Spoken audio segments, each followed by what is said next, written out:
Suprabhatam, Suswagatam. Bahiranga and Antaranga Yoga. Indirect and the direct way to take control over the mind. The foundations, Yama and Niyama. Ahimsa, Satya, Asteya, Brahmacharya, Aparigraha, Yamaha.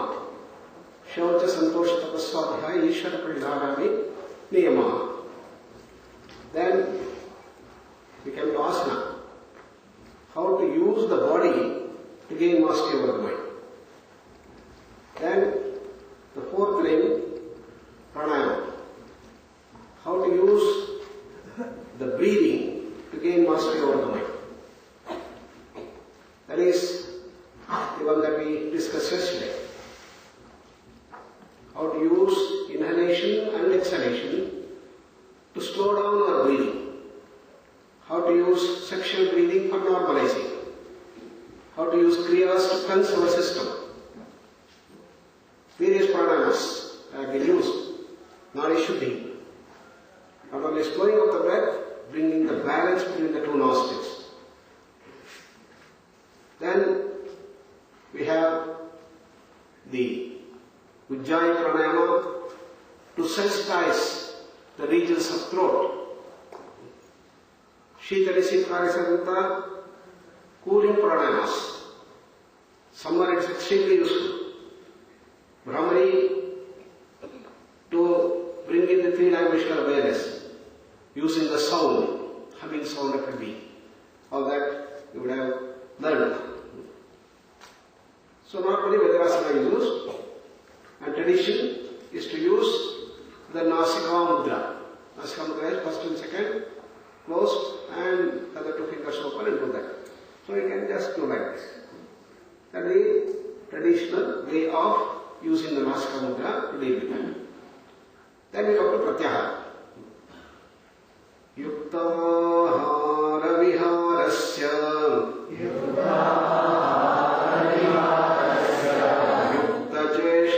Karmasu Yukta Swapna Vabodhasya Yogo Bhavati Dukkha.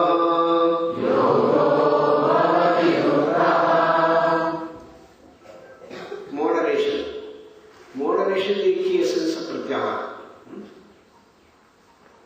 Prati Ahara. In Pratyahara, what we do is to use the senses to gain mastery over the mind. So using the body to gain mastery over the mind, using breathing to gain mastery over the mind, now Bhakti is talking about using the senses to gain mastery over the mind. So what is to be done in Pratyahara? The senses always should rush towards their sense objects. Our tongue wants more and more tasty food. Ears want to hear nice music of our choice. Every sense organ would like to move towards the sense object.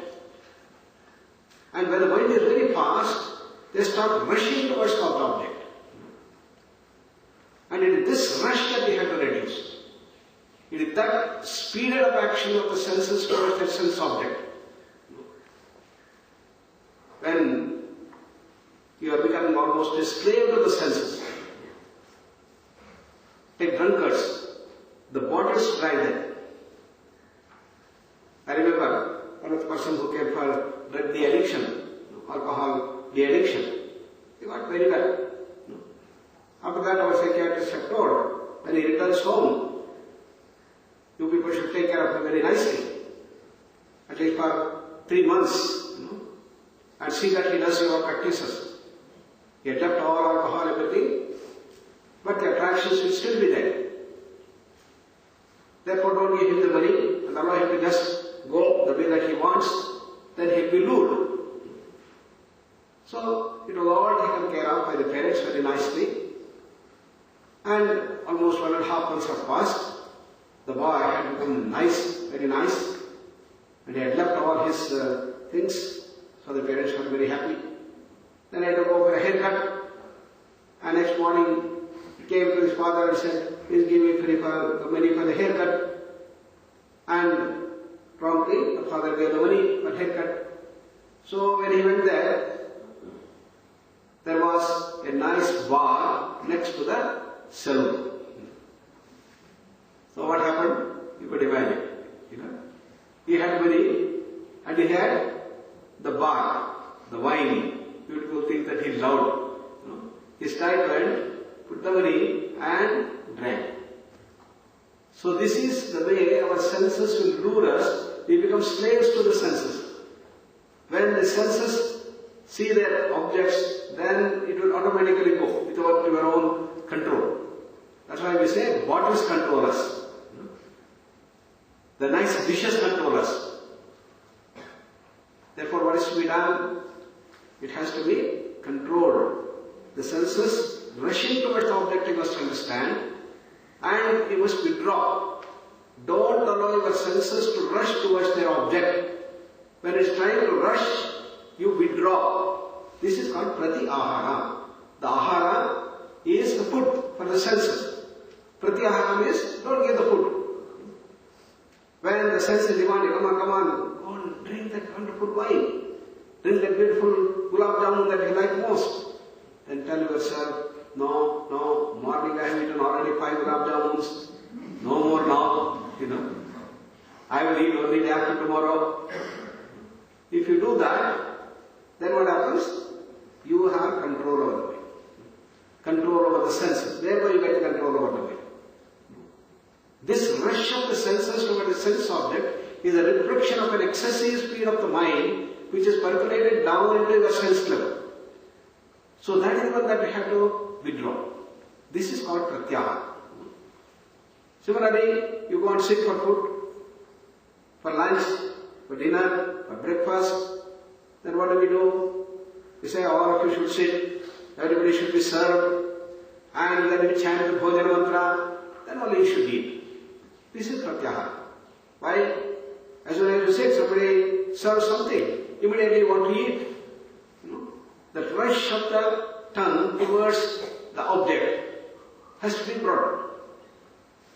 So therefore, the pratyahara is built into our system. But we have thrown away all these good habits and we have gone into buffet. In the buffet you go there and then take whatever you want and start eating there itself. You don't have patience even to fill your plate and then come here and sit and eat. When you go to the marriage parties, what do you see? And they come and start serving. They will of kosambi or salad, something there. And as soon as it is put there, immediately you start eating. What is the tradition? No. Unless the whole thing is served, unless the head of the institution, head of the marriage party called the yajamana, he comes and gives you the water on your hand, you should not start. Why this? This is pratyahara in day-to-day life, yoga in day-to-day life. This is how our tradition, our yogic way of life has built in all these dimensions. So Krishna is telling here, yukta ahara, the food that you take should be moderate, taken with the pratyahara aspect. Vihara, in all our actions this should be there. Don't allow your senses to rush towards the object and speed up. Control. Understand, my senses is rushing towards object. That means my mind is going uncontrolled. Slavery. Let me calm down. Let me silence. Let me slow down. Yukta ahara viharasya. Yukta cheshtasya. Karmasu cheshtasya. Any action that you do, everywhere this rush reflects itself. You are rushing and rushing. Many times you don't know where you are rushing. This is what has happened to modern man. All the time running. Morning till night he's running. And don't know why you are running. Yukta swapna avabodhasya. Here is called swapna as the sleep. And the sleeping and awaking, the wakefulness, avabodha. Both these things should be moderate. Moderation is the key essence. Yukta swapna avabodhasya. If you do that, if you bring in moderation, it becomes a yoga way of life. What is the result of that? Yogaha dukkhaha bhavati. That is, the yoga way of life will remove dukkha from you. Tension, stresses, misery, pain, all these things will start reducing. Dukkhaha. That is, you destroys the pain, destroys the misery, this stagnation. Pratyahara. Use senses to gain mastery over the mind. Control the senses from rushing towards their object. That is essence. Then there is a big objection. Sigmund Freud, and the big psychiatrist of renown, he told, no, you should never do that. The senses moving towards an object, the desires come, and you should never control it. If you try to control it, it will become suppression, and it will turn itself into many diseases. So the big psychiatrist, all our patients used to come with many types of mental problems, and hysteria was one side. And the whole thing was, there was suppressed emotions. Therefore, you should never eat. And if you feel like eating, go ahead and eat and forget about it. If you feel like drinking, go there and drink and then finish about it. That is the way to deal with it. Sigmund Freud's directive. Based on that freedom, the whole American society has been built. The whole psychiatry has been built on what we call psychoanalysis. So what does the psychoanalyst do? He sits at the back of the patient and asks the patient and provokes the patient to tell all that he has undergone. So he starts talking about it, and don't allow for suppression. Let all things which are hidden come out. Then the person will become alright. But what has happened to this? The freedom has turned itself into license. In an American society, what you see today, that I want this, I want this, I want this. Nobody should ask me, nobody should try to control me, nobody should discipline me, not even my parents, my sister or brother, nobody should tell me I should be a free bird to enjoy the way that I want. Fine, sir, very good. What has happened? That freedom has turned into license. The family divorce is lessened, student unrest has increased, drug, alcohol, sex, all are increasing, with the terrorism increasing, and the social harmony is disturbed. In spite of all the distress and comforts that the people have, they have become very miserable. Why? Because the freedom has brought the slavery to the senses. Therefore now there is a challenge. If you try to control the emotions, it gets suppressed. If you try to be free will, then it becomes a license. You become a slave to the sex, slave to the senses. What is the way out? It's here that yoga gives the solution. Psychoanalysis doesn't give a solution. It only says you throw up the desires and let the desires go. The desires will not go, it will only increase. So what is the way out? This is called sublimation. That's called pratyahara. Pratyahara is sublimation. Sublimation of desires in the key essence. And it is not suppression. What is the key? To slow down. Slow down the rush of the senses towards the sense objects. Thereby the speed of the mind will come under control. Excessive speed of mind will come down. Manaprishamana will happen. That is the whole essence of pratyahara. With that we come to Antaranga Yoga. Dharana, Dhyana, Samadhi. The three. Tatraikagram manakrutva Yata chittendriya kriyaha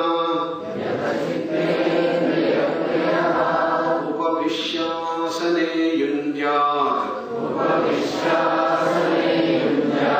Yogamatma vishuddhaye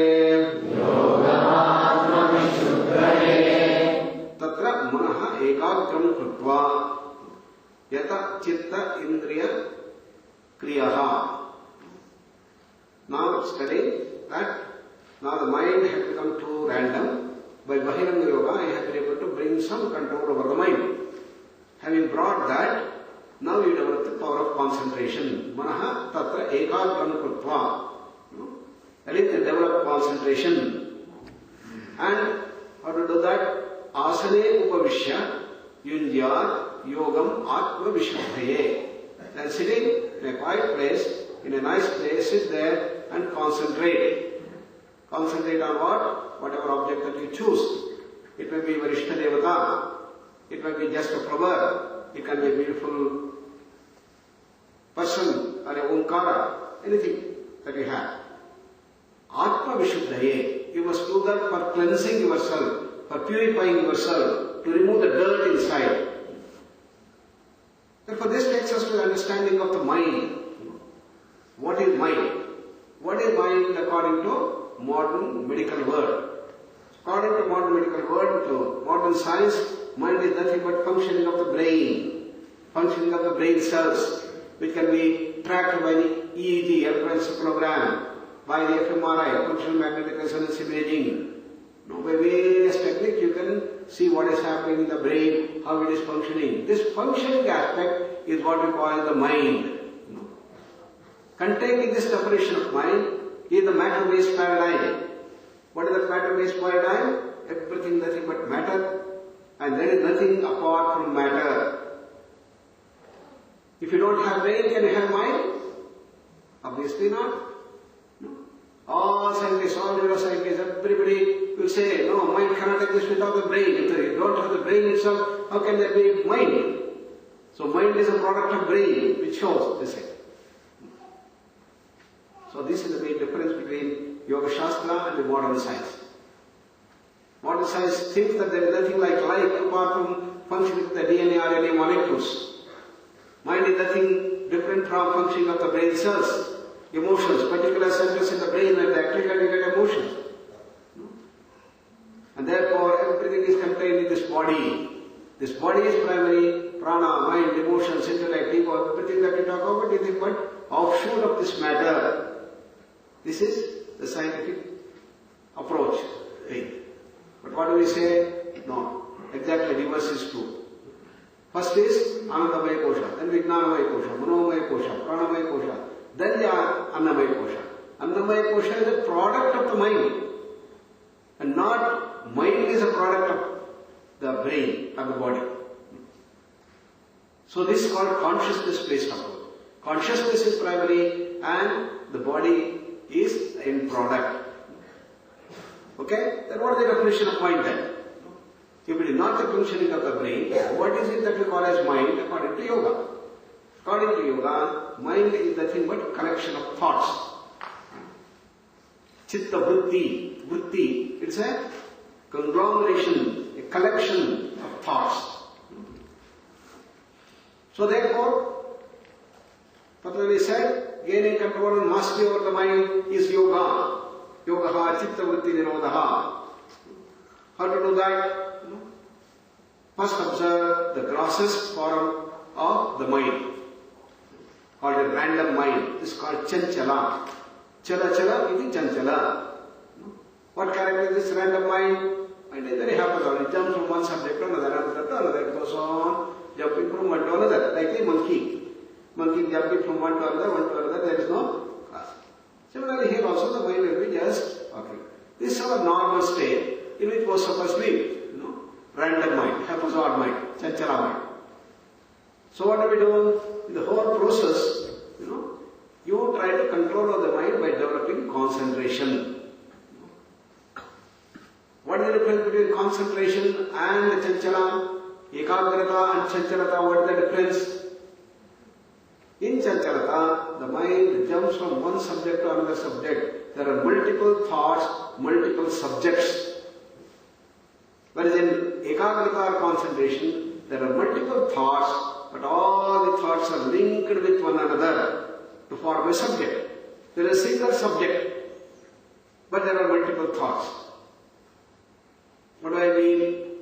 Now we are sitting here and then hearing about Raja Yoga, particularly about the Pratyahara, the Dharana, the Dhyana. Therefore, when we are doing that, we are hearing, we are trying to understand. The mind is totally absorbed in that. But suddenly something comes to you. Oh, today what are the classes that I had, today what is the breakfast, and today, oh, I'm feeling a little cold, it's too cold today. Oh, today maybe there's only khichdi. How I like, I have upma, nice dosa. This of that I get only khichdi. Then you remember your parents, what is happening to my mother? Mother was sick when I came here. Is she alright? I want to phone and find out what is happening to your mind. No? You are trying to concentrate, the mind has gone astray. This is called the chanchala mind. So what happens when you come back? Oh, then I am trying to hear what happened. I was physically present, mentally absent. Physically I am sitting here, hearing everything. But this is not. Inside, it's absent. Mentally absent. Therefore, in concentration, you bring the mind into the single subject. Though there are multiple thoughts, all the thoughts should be linked with one another. That's called concentration. So, the first step in gaining mastery over the mind is to move from chanchalata to ekagrata. Ekagrata is a word for concentration. Eka means one. Grata means the mind is in a single subject. So what is the result of that? You know how important it is, concentration. For success in life, concentration is the must. Concentration is the most important thing that is needed. And better the concentration, better your efficiency. If you have tremendous power of concentration, you are the most successful person. So development of concentration is a must. So what happens? All the energies are channelized. In random mind, the energies are all lost. Energy of the mind is lost. But once you bring the mind to concentration, the energy gets channelized. It becomes useful. Just like a river, which is going in floods, it is devastating. What do? You put a dam, contain the water, have the walls, have the canals, through which you allow the water to flow nicely. It becomes so useful. In the same way here, we have to see that the wasting energy should be brought into useful channels. That's called ekagrata. So concentration is mandated for success. Alright, how do we develop concentration? Predominantly, there are two ways that we develop concentration in our education system. The whole of education is to develop concentration. The first way is by repetition, by habit, by force. That is the traditional way. You bring the child and tell the child, hey, sit here. Every day, 7 o'clock, you have to sit here and start writing and start reading. A, B, C, D, E. No mistake. But the child doesn't want to do that. What it does, it wants to run away. Then the mother is there, come on, you sit here, you go pull the thing, hold the hand and start doing that. With great reluctance to start doing that. If the mother is a little this way, it will run away. That is, the mind is in the chanchala phase, you are trying to bring it by force to sit and write. When it is much later, many years later, when we become youth, then we understand how it was so nice for my mother to do all that, but for which I would not have grown nicely. Then you appreciate. But during that phase, you are actually hating your mother or the father who is trying to teach you. That is one way of doing it. But there is another way. Another way, in the modern times, is called the Montessori system of education. What is this? Learn while you play. We don't call schools as regular schools. We call them as play homes. And the children would run to that because we all love playing. We want to play. Therefore, when they come to the play school, then what do? Different types of play materials are given, graded. So the child starts learning to play, and in the process of playing, they learn a lot of things, lots and lots of things. This Montessori system of education is very fascinating. There's a beautiful school here, and the school was started by one of the English. He was greatly influenced by Mahatma Gandhi. He came from Cambridge and started this school. And this school was a play school. And normally the school would open up 9 o'clock and then it's supposed to be at 3:30, 4 o'clock. But the children would rush at 7 o'clock itself. And they will not go home, even up 6:30, 7. Parents would come and complain, hey, why are you keeping our children so long? I am not keeping, my dear. So So exactly the bell is rung at 3:30. I will ask them, please go, but they don't want to go. Why? It is so fascinating, so wonderful. You know? And the children learn so much. In just 3 years, they learned English, Hindi, Kannada, Sanskrit. They are able to read, write and speak nicely. They know cooking, they know carpentry, they know how to make a house, they know how to play. All types of things they learn in 3 years, 4 years, 8 years, 9 years, 10 years children. When you go there, you are really fascinated. And so inquisitive, so brilliant, so intelligent. That is the beauty of the system. In our ancient tradition, we had a king whose children were very naughty. They were very chanchala. And the king put them into the school, but they would never learn. They were very naughty and their fighting and all these things would go around. And the teacher came and told that I can't handle these children. Then there was a great master teacher. King called him, can you help my children? Yes, no problem. What he did? He went on telling stories. Come on, I'm going to tell you nice stories. Panchatantra. Full of stories. And in the process of telling the stories, the children were attracted and the children started developing and they started wonderfully developing the whole thing. So these are the ways by which you learn in a different way. You have to cater to the likes and dislikes of the mind. You like games, you like stories. And therefore, when you have the stories and the games and the singing and others, then wonderful things will happen. In our Arunachal Pradesh, we had another experiment, singing. We had a very wonderful Sanskrit master. One big problem we faced in Arunachal school was that our children from the tribal areas, they could not speak because their things they were just mumbling. The clarity of speech was not there. So neither Hindi nor English could they speak. We tried all our best to do several things, but it did not work. What to do, we were thinking. Then our great English Sanskrit professor, he told, oh, it is very easy. What to do? Please teach them Sanskrit. What? They cannot speak Hindi. They could not speak English. Sanskrit is so tough a thing. How do you think that Sanskrit is going to help? That is the beauty of Sanskrit, he said. Dr. Varnekar, and we said, can you help us? Oh yes, but on one condition. You give your children for 1 month with me. No other class. And I will see that everything is done. Wonderful, sir. All classes were suspended. He would come in the morning and he had written a number of small Sanskrit verses and beautiful songs. And he would sit in the morning, 6:30, he will start playing on the harmonium. All children will love to sit with him. And he started playing and playing. And they started learning. From simple verses, songs, he went into very sophisticated Sanskrit songs. In 1 month, their speech became so accurate, so clear, that since then we have no problem. About 120 songs. So children would love to come there. And the entire transformation takes place. Because the Sanskrit pronunciation is all built on the science of the vocal presentations. It trains each and every part of the whole thing. Therefore, when you start teaching the Sanskrit in that way, then the things will become very clear. Since then, we have no problem. All teachers are made to learn this song, and the songs were taught to the children right from class 1. These are the ways by which you attract.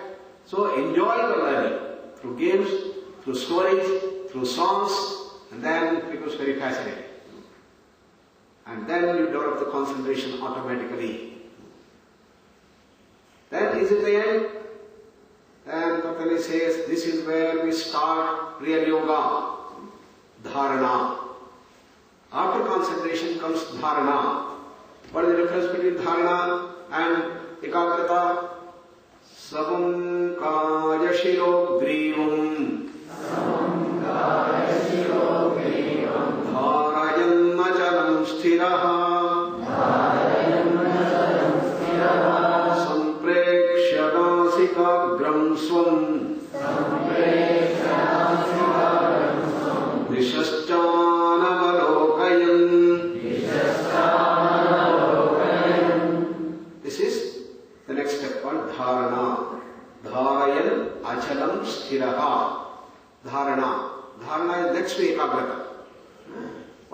Samankai Shirogrivam. Keep your head, the spine, and everything straight in one line. Erect spine. Then what is to be done? Keep it steady. Achalam, stiraha, not moving. We should keep it steady. The body should be steady. Stiraha, stable, steady. Then dharayan, the mind has to be done with the dharana. How to do that? Nasikagram, the tip of the nose. Go on looking at the tip of the nose. Keep the hand and do that. Nasakratraka, what we do. Go on looking at it, staring at it. Dishascha avaloken. So you must not allow your mind. When you are keeping there, you should not look like this here and there. No? You should continuously, but this, stare at it. No? This is Trataka. Trataka helps to develop the dharana. So in dharana there is a single thought. Chanchalata, there are multiple thoughts, multiple subjects. In concentration there are multiple thoughts but a single subject. One step further, in dharana is to have a single thought. Fix the mind on a single thought. Deshabantaha chittasya dharana, said Patanjali. Patanjali Stephen. It is focusing of the mind. When you look at the candle and stare at it, you are doing the Trataka that helps in developing the dharana. Take the example of a lens. You put the lens and adjust to the paper. What happens to the paper? Burns. Why? All the energy gets focused onto a single small spot. Therefore the intensity increases, the temperature increases to the extent it burns the paper. Laser has further developed light amplification by stimulated electron radiation, in which there is going to be reflection coming in smaller and smaller points. Same energy is put back and it becomes so powerful it can ionize the atmosphere and even it can lead to the fusion. Fusion reactors are based on laser technology. And how to develop that. In our Gurukula system of education in our ancient times, people used to learn the Dhanur Vidya. And you have a famous example of Arjuna, the master of masters among all the Pandavas. The teacher was the Dronacharya. He used to teach them. And periodically they would have tests. One test was given now. What? All people, please come over here. Everybody came there. And he had put a small parrot on the very tall tree, and you put it on the branch there. It says standing 300 feet away, you take your bow and arrow and hit it. Come on, one by one, let's see. And the first person comes Dushasana, and is about to hit. Dronacharya says, please wait, what are you seeing? Why, Guruji, I am not blind, I am seeing everything. I am seeing the tree, I am seeing the parrot, I am seeing the eye, everything. No, please go back. You can't hit it. Then comes Duryodhana. He focuses. What are you seeing? I am seeing the parrot, the eye, the eyeball, the pupil, and the center point of the pupil which you want me to hit. Everything I am seeing clearly. Can I hit? No, you can't. Go back. Then comes the hefty Bhima, and he starts looking at it. What are you seeing? I am seeing only the eyeball of the parrot and the pupil and the center point. Can I hit? Go back. Then who comes? Yudhishthira, Dharmaraja. Then Dharmaraja looks, focuses. Guruji, I am still seeing the pupil and the center point. I need some more training, isn't it? Yes, you are right. Go back. Finally, when Arjuna comes, what are you seeing? Guruji, you say there is a tree, I don't see any tree. You say there is a parrot, I don't see the parrot. You say there is an eye and an eyeball and a pupil, nothing I see. I see only that point. Go ahead. He hits, directly hits. This is called dharana. So to the exclusion of all other things, your mind should be fixed on a single thought. That's called dharana. It's the memory way. So you take there and go on repeating the Omkara, the mind, and fix the picture of Om in the mind. So let us do that. Dharana, sit tight. Close your eyes, relax all parts of the body. Remember the beautiful picture of Omkara.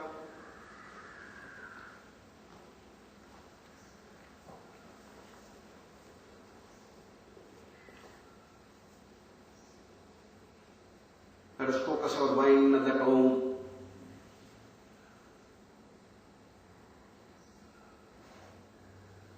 Don't allow the mind to go here and there. It should be totally fixed on Om.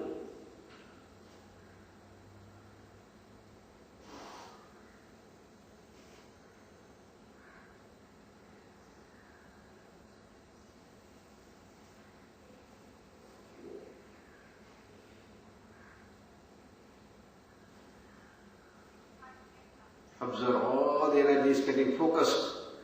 It will become very, very powerful, that thought. It will go deep into our system and will cleanse all the muck that we have accumulated. Dharana is a powerful purifier. Allow that Omkar in the deepest of your hearts.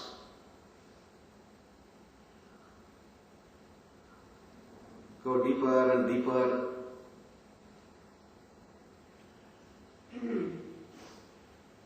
Traversing the subconscious mind. And that Omkar, the wonderful picture of Om, is cleansing every bit of the smallness and pettiness.